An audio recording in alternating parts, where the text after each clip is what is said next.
I am glad to be here tonight with you. I live in Flint, so I'm glad to be pretty much anywhere. Yeah.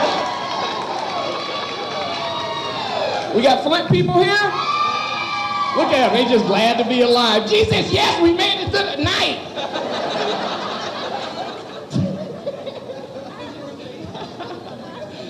I had a nice relaxing drive up 75 there, enjoyed the little dead animal museum.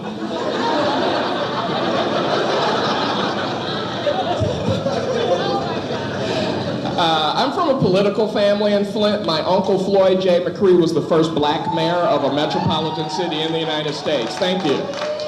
Thanks. Look, he's not clapping. He's just like, good for you, porch monkey. Nice job.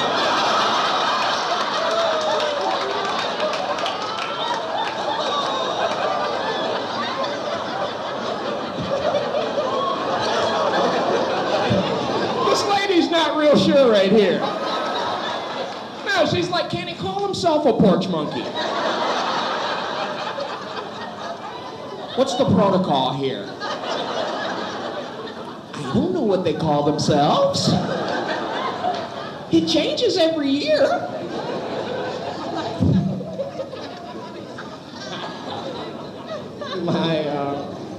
My uncle was the mayor of Flint back in 1966 under the weak form of government, which means he was elected from within the city council. So there were like 8 white guys on the council and then my uncle. And it's almost like the white guys got together and said, wouldn't it be funny if we made the black guy mayor? Okay, this is Arthur Bush. You're listening to Radio Free Flint, and today we have a treat. We have Bryan McCree, a comedian from Flint, Michigan, who is here to tell us his story. He is, I think, I got to ask this first. Are you a Flintstone? Am I what? Are you a Flintstone? All day. All right, then. And he's a Flintstone. And it's my honor, Bryan, to have you as my guest on Radio Free Flint. It's an honor to be here with you, Art. Most people don't like to find the prosecutor. They usually would prefer not to meet them. Especially if they're black. I love working fundraisers. But they scare me a little bit because you always had these silent auctions. And as you know, black people, we haven't had the greatest experience with auctions.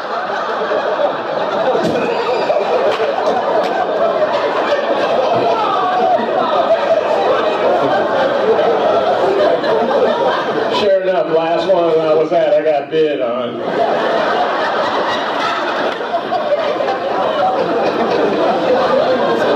Next thing you know, I'm standing in some old white people's lawn holding a lantern all night.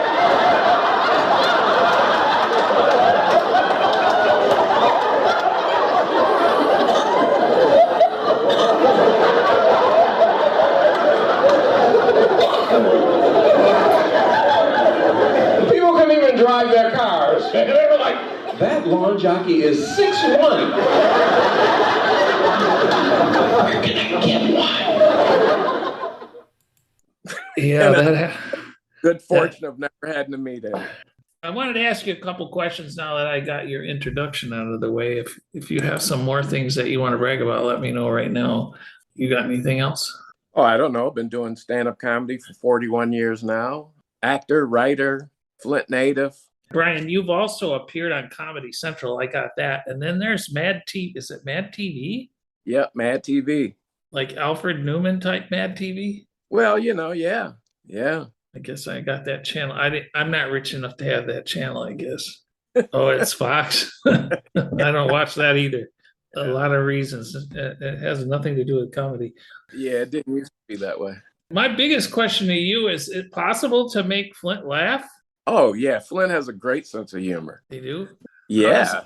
How does it compare to some other places you've been? I don't know. I will tell you this about Flint, that Flint, as well as Detroit, if they love you hard. If they hate you even harder. But there's much love in this city. Now, does that mean when they hate you harder, does that mean they jump up on stage and slap you? I wish I would. No, that's a new development. And I've actually been bum rushed before on the stage, but been very fortunate to have great wait staff and great security come to my rescue. But no, they don't tend to jump up on stage like that. Well, you also come from a town with some great boxers. So Yeah, just watching those guys over the years, you had to learn a step or two. yeah. Right? Well, Right? I got pre-existing conditions, so I'll fight you for about 8 seconds. I got to get you quick. What what neighborhood did you grow up in? South Side, right up the street from Coca-Cola on Lapeer Road. And Yeah. that just missed the bombing of Flint. I don't know about bombing. I-69, I remember when I-69 went through there when I was a kid, and we used to ride our bikes down I-69 when it was just dirt. I remember that too. But the bombing refers to, I interviewed Norman Bryant, who you probably have heard of before, was former school board president, Flint school board president, and also the founder of the African American Hall of Fame. And he says, Art, they bombed this. The city was good until they bombed it. And so what do you mean Norm bombed it? He meant that they built the expressway through Floral Park in St. John's. I had never heard this expression before. And I found out, interestingly, that it's used by a lot of people of Norm's age, which is now in his 80s, and to describe that period of time. But when you look back at it, that single act may have changed a whole lot of things in Flint. Flint might have been a whole different story if that hadn't have happened. It might have been. That was quite a little community from what I understand. In some ways, that I-69 propelled Floyd McCree into the national spotlight with fair housing activity.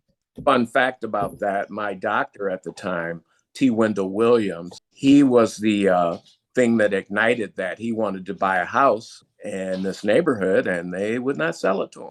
And that started the whole conversation. Yeah, then they all moved to Grand Blanc, right? Yeah, or Flint Township, which wants to be something else now.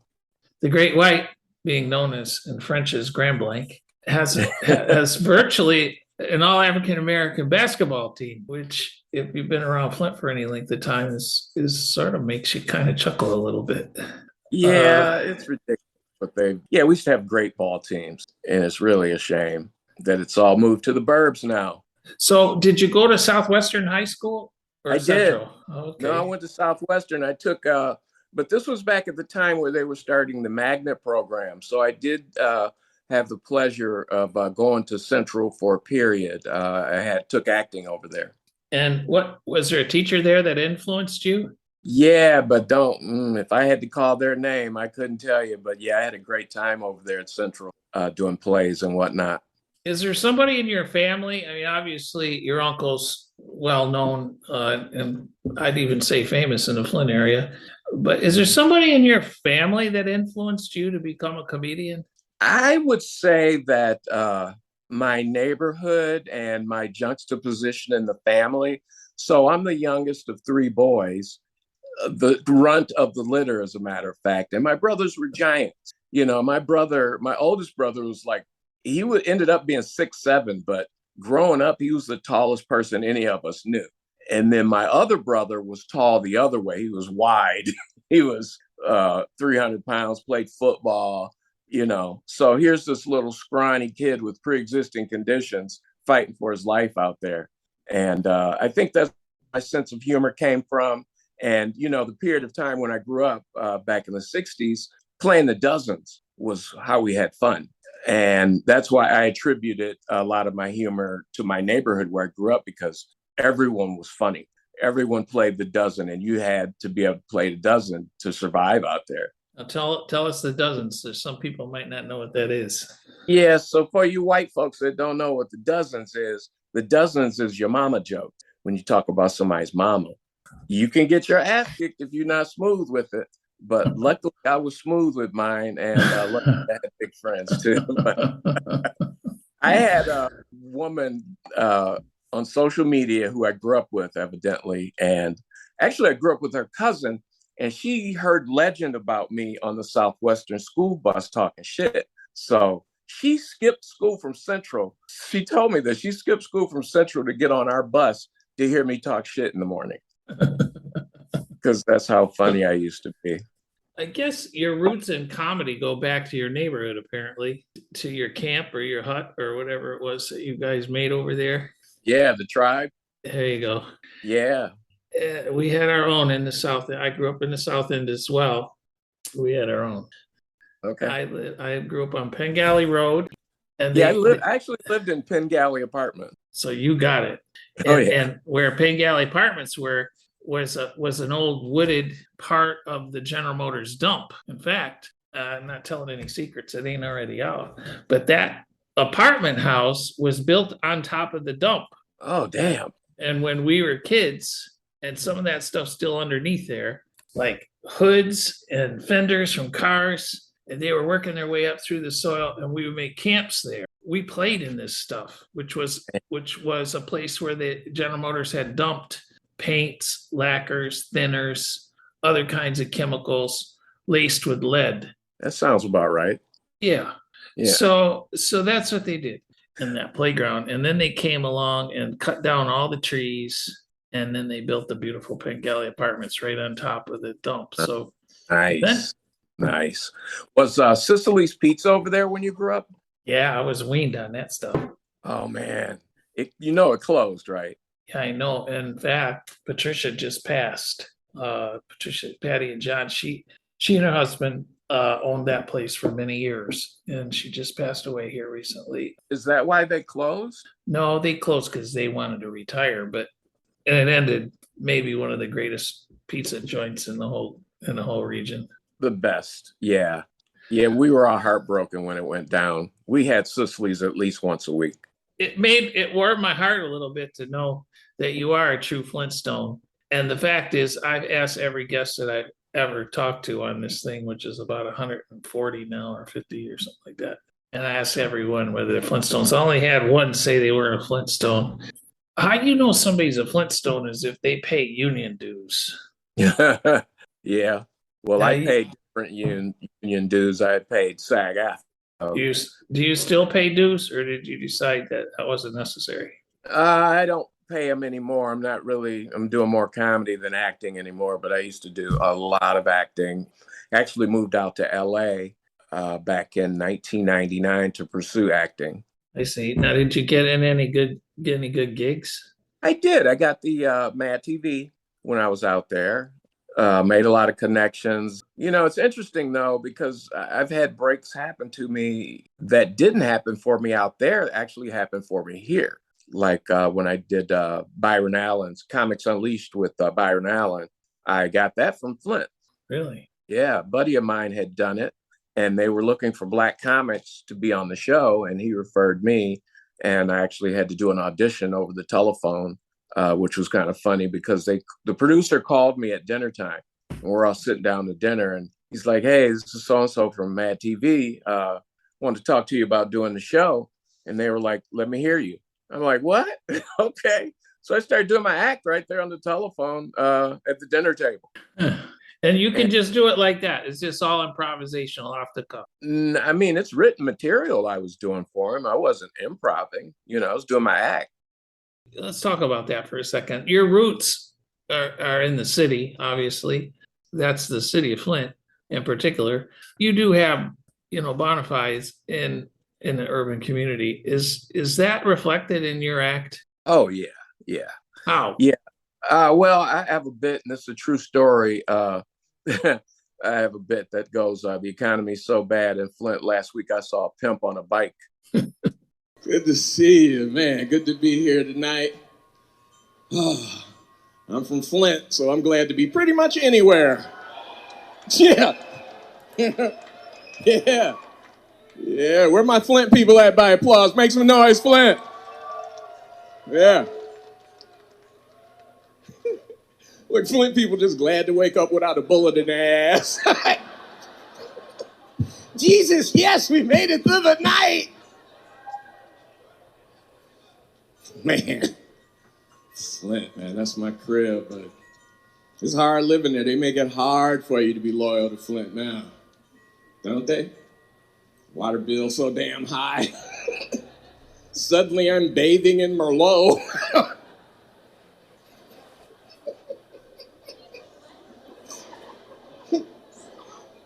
See, I grew up in Flint when we had the best of everything, you guys.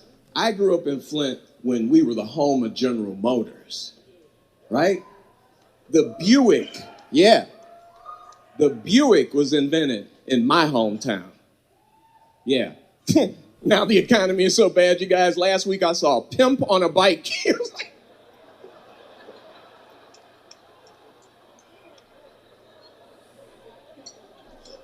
ring, ring, bitch.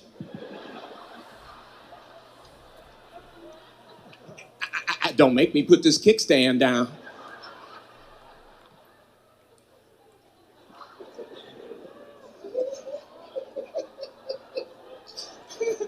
And I don't know the last time y'all rode a 10-speed with a pimp hat on, but that shit is not aerodynamic.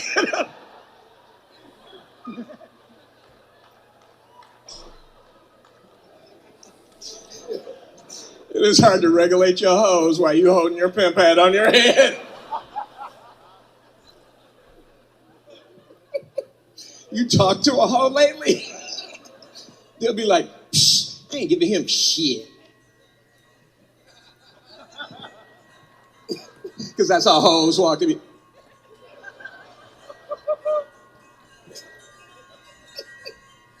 Any hoes here tonight?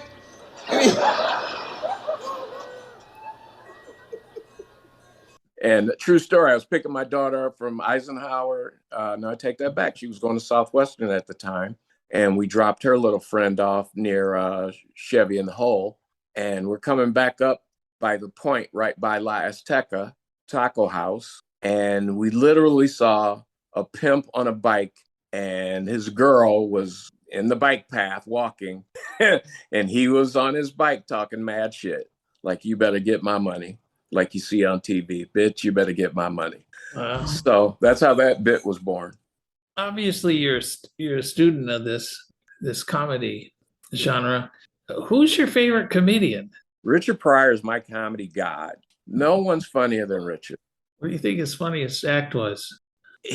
My favorite of his, of course, Niggas Crazy, which was his huge breakout album. And we used to sneak down in the basement, and we had it on 8-track at the time. And we would sneak down in my parents' basement and listen to Richard Pryor on 8-track. How'd your mom and dad take that? They didn't hear us. They worked hard. My dad had like 3 jobs, and mom was working all the time. So we had a lot of time by ourselves. So yeah, we had a lot of time to be able to listen to that stuff. Richard Pryor became a great actor over time. What was it about him that you liked the most? He was just so real. He changed the game, Art. I mean, comedy used to be a little stuffy and take my wife and, and one-liners. And he just broke it down to the rawness and just exposed that rawness of oneself that we do now. Like if you do comedy now and don't share anything about yourself, it's like you're not really even doing comedy. Yeah, he has a lot of self-depreciating humor, doesn't he? So let me ask you one more question. Richard Pryor obviously paved the path for a lot of other people in comedy. And along comes Chris Rock, who I like. And I think my favorite joke of his is that his solution for crime is that we need a bullet tax. Yep. We need to tax bullets. Because if it was $5,000 a bullet, there, as he says, there wouldn't be any innocent bystanders. That's right. How do you attribute his success? I mean, the American people obviously love that guy. He was fortunate enough to have the cosign of Eddie Murphy. So Eddie Murphy saw him in New York, from what I understand, and flew him out to L.A. And Eddie Murphy helped a lot of comedians, and Chris being one of them. Now, you worked with some pretty well-known people over the years. So, tell us about that. Tell us some of the names of people that you've worked with, and maybe give us an anecdote or two. Oh, man, I worked with the first famous person I worked with was Sinbad. And Sinbad was the most down-to-earth comic I've ever worked with in my life. And, he was pretty famous at the time. He was freshly off winning Star Search. And I walked in the dressing room to meet him, and he was ironing. He used to wear those big parachute pants. And he was ironing his own parachute pants there. It kind of surprised me that someone of his stature would be ironing his own clothes that way. George Wallace is an amazing guy. met George Wallace for the first time in Kansas City at a place called Stanford's and Sons. And George Wallace is so fucking cool, man. He sent word down. He was up in a green room upstairs at the comedy club that I didn't even know existed. So he sent for me. He said, send the feature act up here to meet me. So I went up there and talked to George, and he had all this soul food, like huge platters of soul food. And he wanted me to eat some. He's like, dude, eat some of this soul food. I'm like, George, I can't eat that right now. I'm about to go on stage in about 5 minutes. He said, man, wherever I go in the country, these Black church women, they cook for me. And they bring these platters of soul food to the show, and I could never eat it all.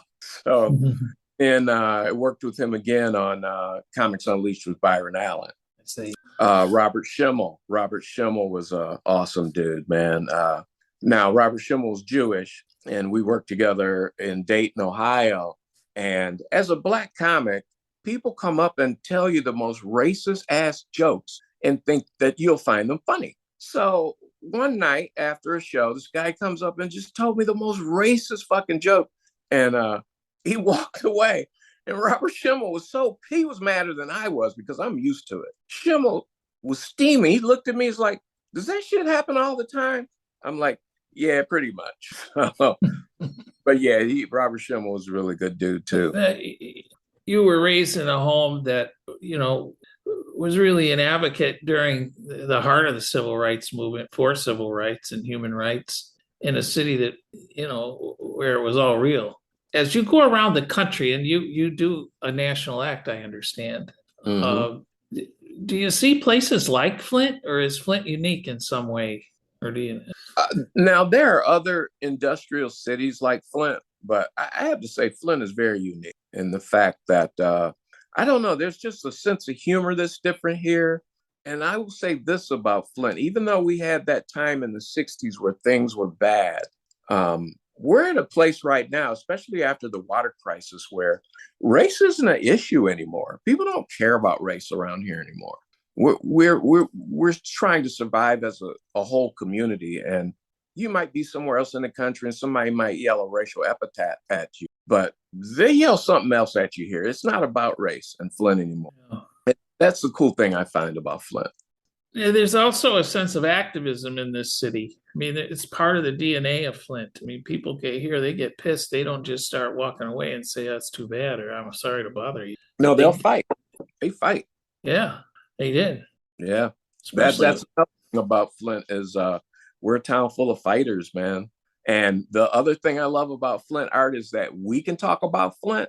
We don't let other people that aren't from here talk about it. You can't live out in Holly and talk shit about Flint. You'll get your ass fucked up. Yeah. Yeah.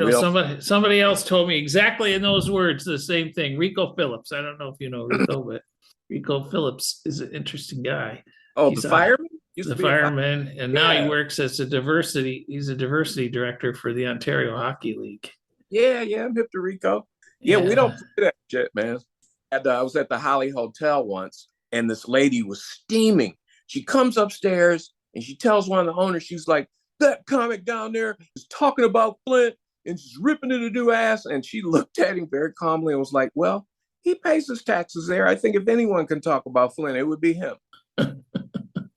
So, yeah. Now, we did lose the Holly Hotel. What impact does that have on comedy? They've had comedy out there for a long time, haven't they? Oh yeah, God! One of the first comedy stages I was ever on was probably Holly Hotel. Yeah, I lost an August date there. Yeah, Holly was significant in comedy around here. I mean, people like Tim Allen performed there. There was a guy from Florida named Jerry Elliott. He was very popular at the time. He used to come up here. But yeah, Holly was everything to comedy. Yeah, I had another friends that lost a gig there too. Mustard's Retreat, Dave Tomalovich and Libby Glover, who's a Southwestern grad, were supposed to play there. They were all jacked up, excited about it now that the pandemic's over, and they lost their gig. I did actually. They booked me back when they started up again, and I actually did get a date in there. And if you ever get the chance, they've redone the basement where the comedy club is one of the most beautiful things I've ever seen. Wow! So it'll be fabulous when they fix it. Who are some of the up and coming comedians in the Flint area? If you could give us a couple names. Man, there's a lot of people that do comedy around here. Not, I can't say of anyone really that's doing it on this level that I do it at, but there's definitely a underground scene taking place here, and I couldn't tell you any names right off the top of my head, but yeah, there's a lot of people trying to break in around here. I mean, what was the moment that you decided, I think I really want to be a comedian? I think I really want to. So for me, it was all about acting for a long time. And a good friend of mine, Tony Ennis, who was an actor, comedian friend of mine, and actually grew up a block away from me. I was on Whittlesey, he was on Chelan, and he was actually my brother's age, 4 years older than me. So I had heard that Tony was doing some comedy things. He was with a comedy troupe, and he came to speak to us at Southwestern when I was still in high school. Came and spoke in my English class. One of my favorite teachers, Mary Ehrlich, was my English teacher, and he came in to speak to us. So he kind of planted the seed then. So we ended up doing a play together in 1981 at McCree Theater, a play called The Mighty Gents. I was the protagonist and Tony Ennis was the antagonist. And after rehearsal sometime, we would go down to Doobie's. You remember Doobie's downtown? Oh, yeah. So Doobie's used to have a Monday open mic night. And we used to go down there and hang out, have a few drinks. And one night, Tony looked at me. He's like, "Man, you're funny, Bryan. Why don't you go up and do some stand-up?" And I'm like, "Yeah, why not?" So I went on stage and just off the top of my head started doing some things, and they liked it. So I started coming back weekly. And that kind of wet my whistle, man. I always thought I was just going to be an actor. But then I'd always liked comedy, but I didn't know if I could do it professionally. But when I saw Tony and his friends making some money doing it as a troupe, I'm like, yeah, I can do stand-up. I can make some money. So that's what made me get into it. Now, Flint has had a history of having some people who made their way to the big screen and also to stage. And they've had some famous and maybe not even so famous. Wendell Harris is one. Andrew Bernhard. Yeah. And I think of some of those back in the day. But your reputation as an actor in Flint, I mean, that's what I thought you did. It is. But then, like I said, back in 1981, I kind of shifted gears and was doing a lot of acting and wasn't as good at stand-up as I wanted to be. So I'm the kind of person that has to focus on something to get really good at it. So I kind of pulled back on acting some and started hitting the road doing the comedy thing and getting my 10,000 hours in. Is it like flying a plane? Yeah, pretty much. Have so many hours. To get good, you got to have those hours, man. And these kids now, they want a headline right out the gate. What makes you so funny? So like I said, being the youngest of three brothers, and also pain makes comedians funny. Pain, some either physical or mental, some type of strife. And that's not always true. There are comics like Seinfeld that kind of had a perfect, nice life and still managed to find the funny. But I find that most comics have something painful that triggers the funny in them. So I suffer from sickle cell anemia. And I think that pain triggered something in me to make, it's a coping mechanism to deal with my illness. And obviously you've overcome it. If you had to talk to young people today at Flint Southwestern or whatever they call it these days, what would you say to somebody that was interested in getting involved in either acting or comedy? Start learning. If you want to do stand-up, there's no real easy path. So these days they have comedy classes, but I'm not a fan. I mean, I guess that's okay. To me, you got to get up there. You just got to get on stage. You got to write your behind off. And I would say if you want to get into stand-up, start with writing 3 minutes of material that you think is funny, and then start going to open mic nights and start working it out and record yourself to see how you look, how you sound, how your words go together, because one little word can throw a joke all the way off. Yeah. So I would say find a mentor also and stand up. As far as acting, you can go to acting schools. You can learn how to act. Yeah. Knowledge is the key to any of these professions. Well, that's it for today. Thank you for joining us. I hope you enjoyed Bryan McCree, comedian from Flint. Please rate us, review us, and subscribe to our podcast at radiofreeflint.media, our website, or wherever you get your podcasts. Until next time, thank you for joining us. This is Arthur Bush for Radio Free Flint. Goodbye.